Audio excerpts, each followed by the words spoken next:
Sir, doon ka sir. Yan, harap ka sa akin sir. Yan, lapit ka sir konti. Yan. Kaya pang-elevate. Pang-elevate. Dito. Dito. Tahan-tahan lang, sir. Kay mo sir na mamaya. Yan, ganyan lang sir. Tapos, upo ka na ulit. Spin mo, ganito gagawin ko, bla bla bla bla bla bla. Ha, sige sir, upo ka muna. Huwag mo lang huwag mo lang buhatin, tagyay mo na lang kung ilan siya. Dilo mo sir, baba mo dito ako dito tayo. Yan. Sige sir. Ano yan sir? Ano naman? So ito mga kaidol ito po sa pangalawang na training ko mga kaidol, gamit dito yung panga. Ito yung dumbbell. So dalawa itong mga dumbbell mga kaidol. Ang bigat ito mga kaidol sa mga 60 kilos. Kahit isang kamay ko na halos di mabubuhat ito mga kaidol. Pabigat ito sa isang sako si Binto. So binuhat ko po ito, gamit ko ang panga ko sa ngipin para bawat gilid dito, medyo magkaroon siya muscle. Or sa sinampal ka ng kalaban mo mga kaidol, hindi ka agad matutumba, hindi agad baka hindi sobrang lakas din maikot yung leg mo. Kaya ito nagpamasil yung isa rin nagpamasil sa aking panga itong dumbbell. Sir, anong pinagkaiba nung ano? Anong pinagkaiba nung gumagamit ka nung kahoy dyan sa dumbbell? May ano ba? May ibang epekto ba siya sa training mo? Yung ano sir, di ba? Yung troso para sa leeg. Leeg, tsaka ano. Leeg. Diyan naman, para saan naman yan? Ito naman dumbbell mga idol, para dito po sa akin, sa gilid tong pisngi, magkakaroon siya ng muscle. Kasi oras sa pag sinampal ka mga idol sa kalaban mo, so hindi mo, mamamandi lang siya mga idol, hindi mo maramdaman sakit. Ito po siya, so mga idol, kung kaya niyo po itong buhatin sa gamit na panga, kung magdalawang isip huwag niyo na ito gagawin mga idol. Mag-isip ng marami kung gusto sumali, kaya po niyo gawin, walang imposible mga idol. Kasi ito mga idol, yan po training. Dito po mga idol, muscle po yan dito. Parang Maniwala okay ka sa na akin. ako. Sige sir, i-demo mo na. Diyan muna. Buhay ka mo. Hindi ka natatakot dyan, ma'am? Hindi, nahaya ko lang para makapag-asawa ulit.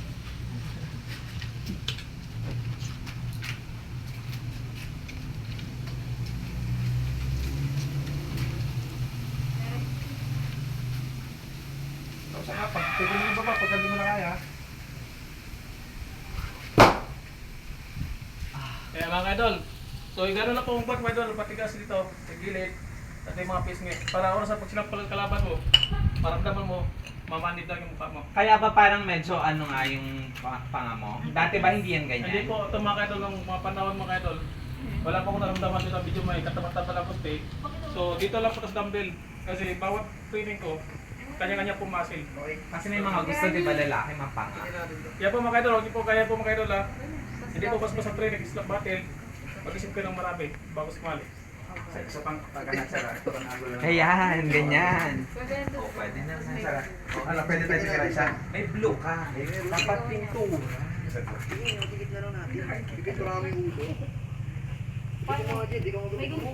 May ano ko. May saugan. Ako nakaka-school project. Sabihin niya. Sabihin niya, school project. Question mark. Wala mo na sir.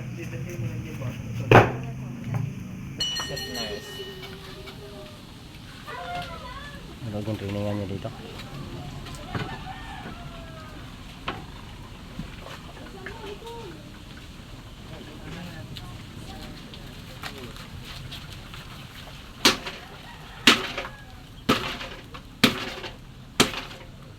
Up. Sir.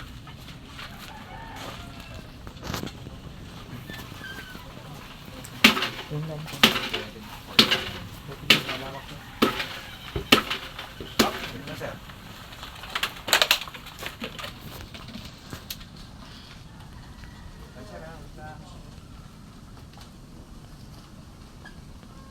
Para sir.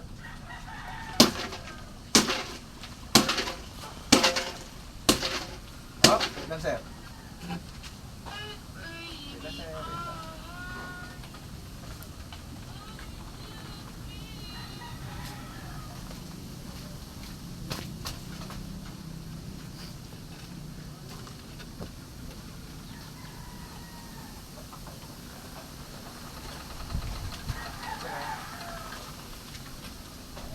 Ano sir?